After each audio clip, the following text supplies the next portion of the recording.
అందరికీ నమస్కారం. నా పేరు గోడ పవన్ కుమార్. కల్తీ నెయ్యి కల్తీ మద్యం, కల్తీ నెయ్యి తర్వాత కల్తీ మద్యం అన్నది ఒకటి వచ్చింది. ఇవాళ కల్తీ నెయ్యి అన్నది గడిచిన ఒక 16 నెలలు అవుతుంది.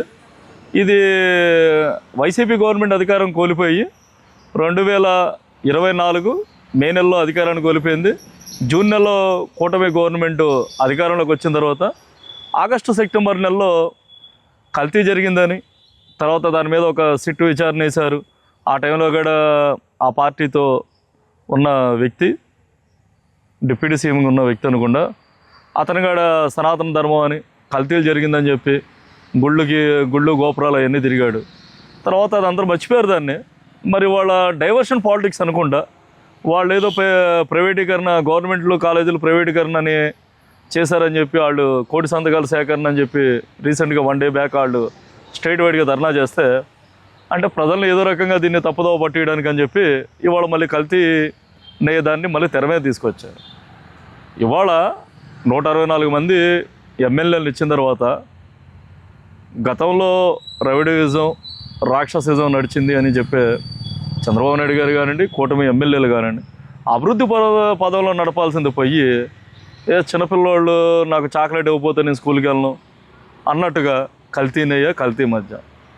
అసలుకి ప్రజలకి మీరు ఒక స్వచ్ఛమైన పాలన అందిద్దాం అనుకుంటున్నారా, లేదంటే కనుక మీ వ్యక్తిగత కక్షల్ని ఏదో రూపంలో గతంలో మాకు సంబంధించిన ఎమ్మెల్యేలందరినీ లోపలేశారు, ఇప్పుడు వాళ్ళకి పార్టీకి సంబంధించిన వాళ్ళందరినీ లోపలేయడానికి, అంటే మీరు ప్రజాస్వామ్యంలో గెలిచి ప్రజలకి ఒక మంచి పాలన అందించాలి.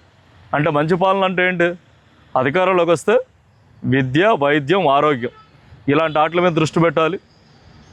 దృష్టి పెడితే చదువుకోవడానికి మంచి విద్యని అందించాలి, ఆ పేదవాడికి ప్రతి ఒక్కడికి ఆరోగ్యం అందించాలి, ప్రతి ఒక్క వ్యవసాయానికి రైతుకు కావాల్సిన గిట్టుబాటు ధరలు కానివ్వండి, ఉచిత విద్యుత్ కానివ్వండి, వాటర్ ఫెసిలిటీ లాంటివి కానివ్వండి, ఇలాంటివి ఇవ్వాలి.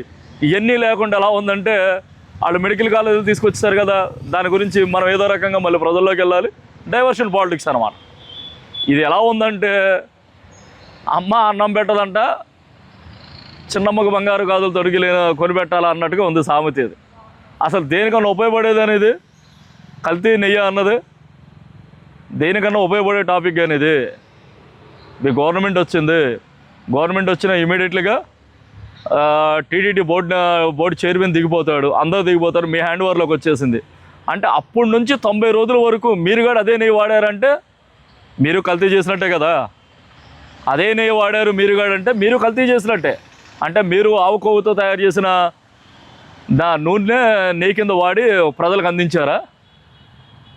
ఇది ఎలా ఉందంటే ప్రజలు అయోమయమైన సిచ్యువేషన్లో ఉన్నారు. అసలు నిజంగా అక్కడ జరిగిందో జరగలేదో తెలియదు, కానీ మీకు సంబంధించిన కొన్ని ఛానల్స్లో వీటిని మీరు వేయడం, వాళ్ళకి సంబంధించిన ఛానల్స్లో ప్రైవేట్గా మెడికల్ కాలేజ్ ప్రైవేటీకరణ గురించి వాళ్ళు చూపించడం.